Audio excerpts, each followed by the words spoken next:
Hello and welcome to my genre podcast. I'd first like to start off by talking about what genre is.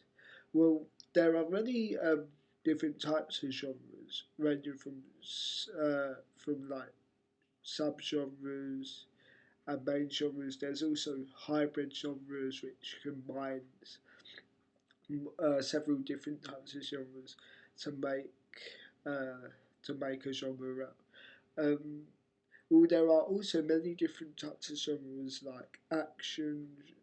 These are some of the main genres: action, adventure, comedy, crime, uh, gangster genre, and dramas.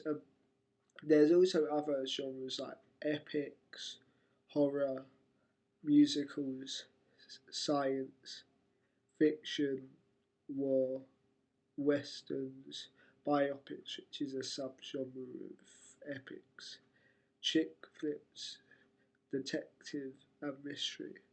Um, Now, the reason why we have genre is because it's a way of how filmmakers and producers define audiences, and it's how they define the target audience for a certain film or product, and it's a way of grouping certain types of people together, and it's very key in helping the film industry because it means that you can maximize your audience and you can make a film for a certain audience that just that audience likes, but you can incorporate more than one genre within it to maximize audiences, and it's a way of them making money and maximising. Genres are used to organise films into like similar characteristics. Like give example, in many films you have different slide free. Right, genres are used to organise films that use that have similar characteristics like similar film techniques, similar sound or music, similar types of actions or scripting, etc., etc. Um, these things like setting and mood and format help make up what's in the film genre. For example, in Schindler's List and The Pianist, uh, it's set in a wartime context, while, while the first emphasis on, on themes are of solidarity and sacrifice and valour of human life, um, without differences of beliefs. The second films examine the themes of sense of survival and horror of World War II during the Holocaust and that. So even though they're both to do with war, they explore very different things, and that is what makes a big difference between the films.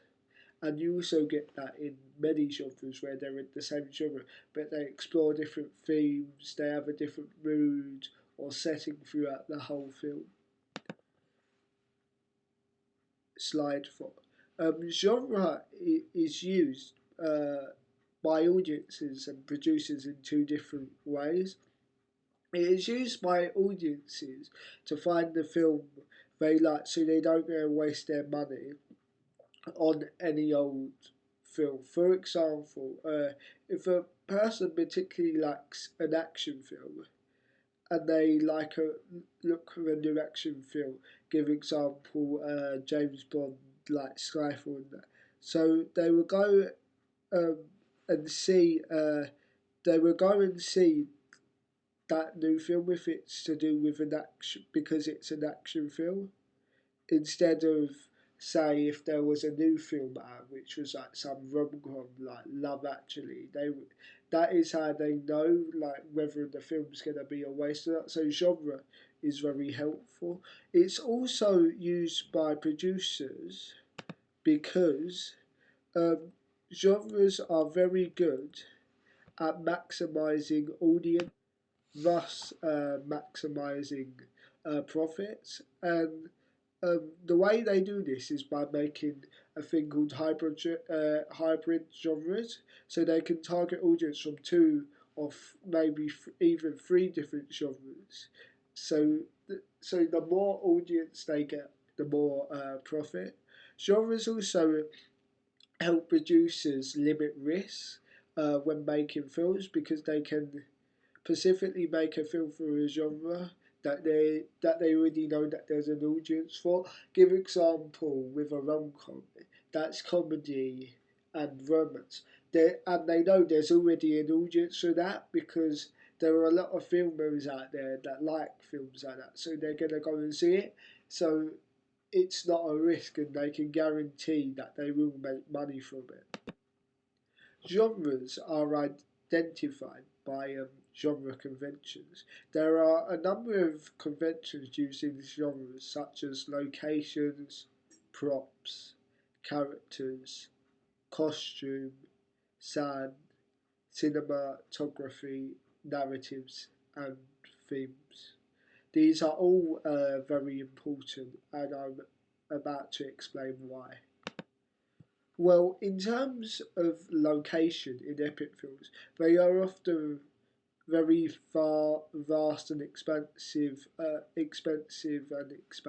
backdrops with on-location shooting, so it costs a bomb to film. And it's very much done on a large scale, like a film like Kingdom of Heaven. That's very large scale, and that was on location. Um, they can often be historical, but they also can be imagined, like it can be a fantasy sort of thing like Prometheus, uh, which is dependent on the subgenre of the epic. Like if it was a maybe so a film like Prometheus, which is a bit like a biopic but not quite.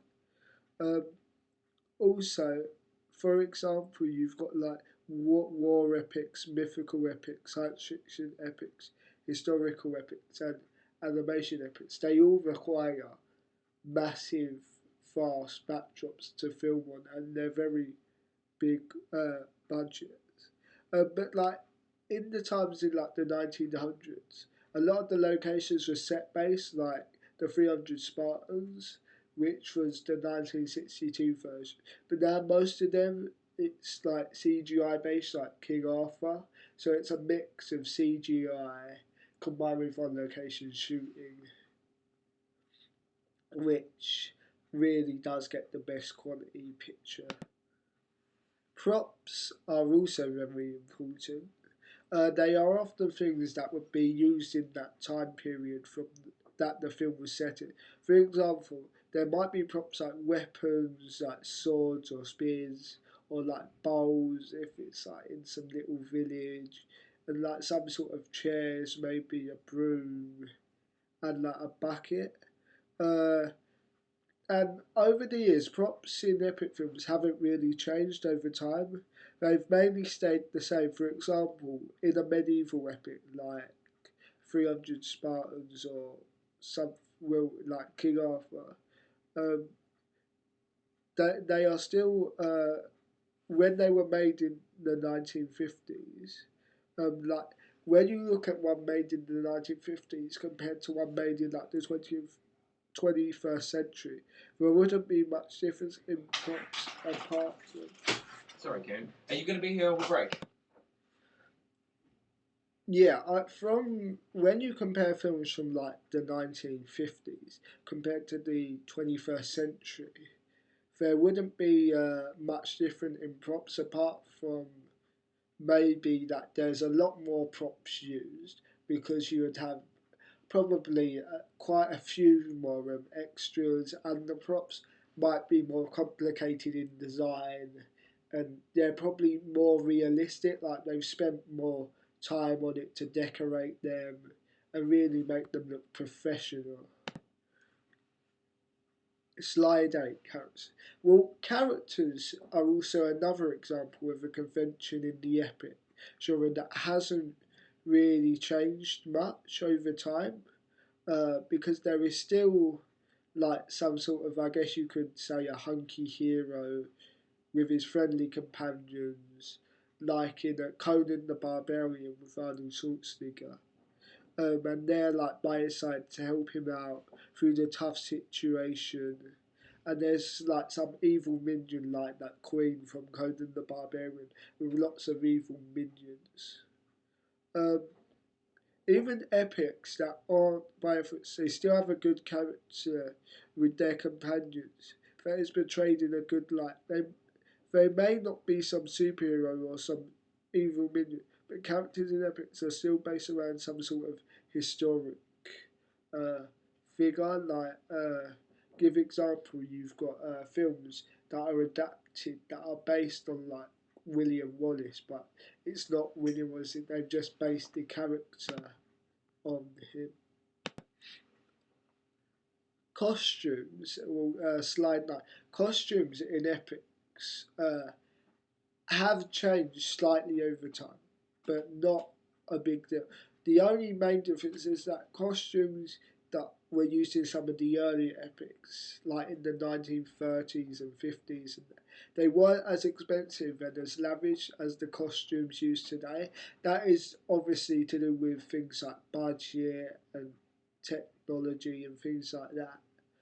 But I think today's epics that rely like on a great well they rely a lot on costumes, so there was a great time and a lot of money spent on costumes just to make the characters really look realistic and really look as if they are from that certain time period. Slide 10. So, I would say over time there has been a great deal of change in the use of sand used in epic films. Considering epics films started as silent films, they have come a long way um, in terms of sound, because now you've got like digital surround sound, and you've got stereo and all that stuff. Um, Also, over the years, sounds have developed in epics from starting with the first epic film with sound in 1934 to sound becoming more widely used and the quality of sound gradually improving over the years. Now we have a massive, now like we rely massively on cinema surround sounds, which is very effective because it basically immerses the audience in the action. Slide 11, cinematography. Over the years, cinematography hasn't changed a great deal. For example, in films, in epic films, they still use still shots, mid shots, long shots, over the shoulder shots and pans like they did around the 20th century. Uh, but the variety of shots they've used has increased. For example, nowadays they use bird's eye views to show battle scenes as well as stills. They also use low angle shots and high angle shots, and it's used close ups to show a lot of facial expression. As well as conventional shots like mid shots, long shots, and over the shoulder shots. Slide 12, narrative. The narrative in epics hasn't really changed over time. The only reason the narrative would change is if a different type of epic, for example, the narrative of a war epic, would be different to one of a religious epic. But generally, mainly in the subgenre of epics biopics, the narrative is the same. A hunky hero saves the world and defeats the bad guy and gets the girl. Or and then like the sort of catchphrases like they would die trying, but eventually they like defeat the bad guy. Slide 13, themes. Themes in epics haven't really changed over time. They've become more complicated. For example, there are two or three different themes usually going on at the same time. Themes of epics only really vary in subgenres. For example, uh, a Western epic will have a different theme to a war epic, but generally, a lot of the time, you've got a theme going on about romance, possibly revenge or like sort of enlightenment going on in the film, and you've got like the theme of like the person finding himself, so enlightenment as well, but also like a theme about defending like the helpless, like in King Arthur and yeah, Kingdom of Heaven. Um, Slide 14 reception. Over the years, the audience for epics have become more defined because now epic films mainly target people that like action films, adventure films, or war films, and to draw in a bigger female audience, they incorporate romance. Now the benchmark for epic films have been set, and people know what to expect. So overall, I think the change in epic films have widely been well received, and people are pleased that they target a bigger audience. Epics are also good hybrid genres. Slide 15, classification. The Hays Code that was introduced in 1934 um, and it was abolished in 1968, had particular control over what epics could show throughout the 1930s to the 1960s. Before the Hays Code, film didn't really have many rules, and they could be produced how the director saw fit. One important rule the Hays Code stated is that the film can't be made so the audience feels sympathy for the evil villain, that is, doing something sinful or misleading. The Hays Code also stated that law that uh, that stated that law natural or a human being could be ridiculed could not be ridiculed. So an epic film could not show someone being ridiculed. So it's saying that like you can't show anything human or something like in nature, like in the law. You can't show them being ridiculed, and you can't show things like brutal killings, and like you could show them, but not in detail. You couldn't make it all gory. You'd have to produce the camera work so the audience would have to speculate on what happened, so they didn't see it. The Hays Code also stated that filmmakers could not show adultery attractively, and they could only show passionate scenes if it was essential to the plot. Um, some of the now I'm gonna read out some of what the Hays Code says to give some examples of how it worked. Well, in 1968, the Hays Code got replaced by the Motion Picture Association of America in 1968. Um, even though it was founded in 1922. And the way it worked was they used 5 ratings to classify films, depending on what they thought was suitable for each age group. There was G for general, which would be nothing that offended parents. PG for parental guidance. Parents um, urged to give parental guidance may contain some material parents might might disagree with or not like their children to see.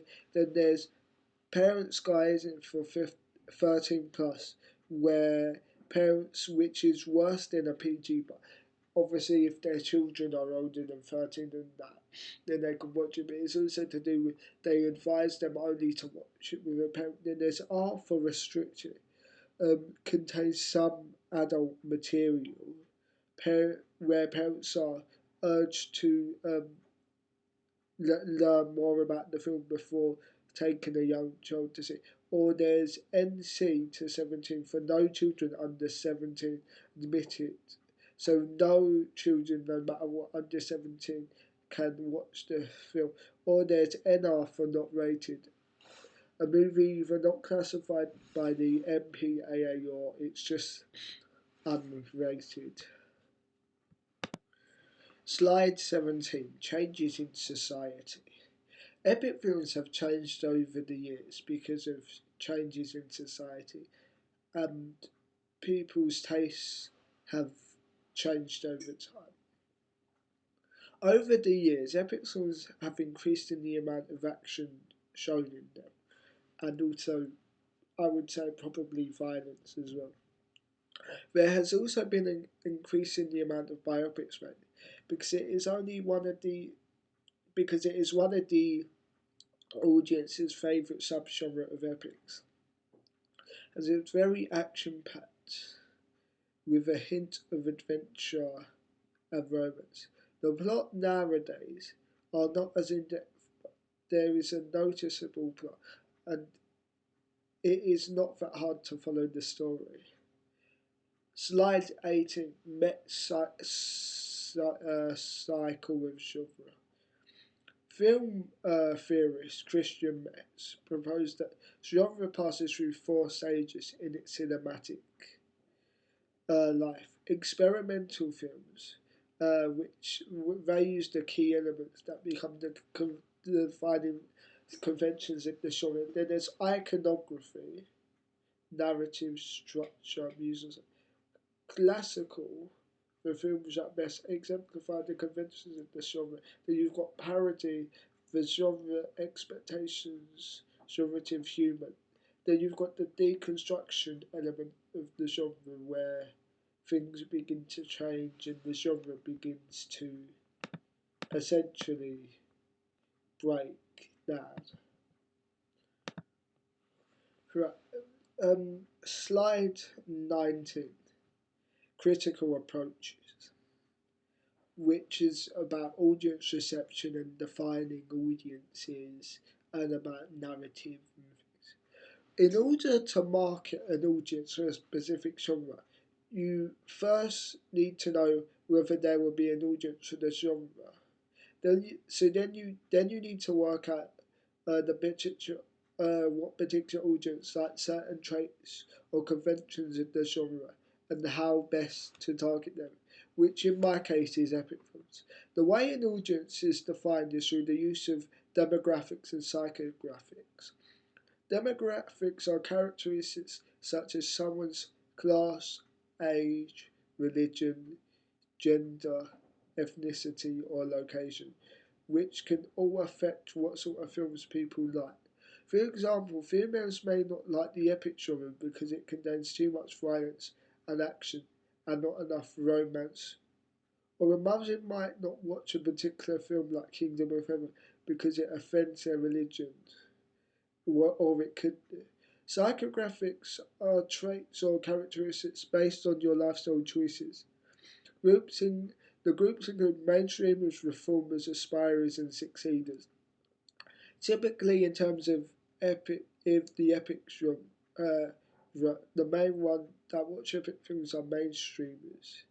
Mainstreamers are people that watch mainstream stuff, particularly because epic films are quite popular, and they generally go with the flow of good films uh, and then aspirers are also likely to watch epic films, particularly if there's some like big hotshot celebrity or someone that they want to aspire to be like Russell Crowe in Gladiator. And this is also a big lifestyle choice in terms of epic films.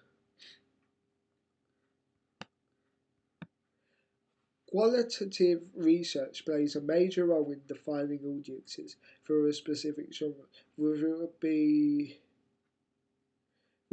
focus groups, face-to-face interviews or questions. Because if you get people to watch a specific film. For example, epic films like King Arthur, you can ask them some questions about their background, for example, ethnicity or gender, or you can ask questions about whether they aspire to be like celebrities, and you can see what people like the film and what things they have in common, so you can build an audience based on people who share the same views.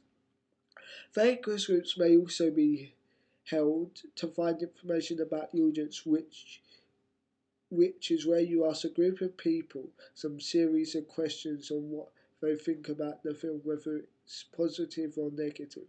In terms of audience reception, polysemy is the idea that we all read things differently based on cultural inheritance and competence, and this also relates to the epic genre, as you could have a film about the American Civil War, but it's presented from the southern point of view rather than like the northern point of view.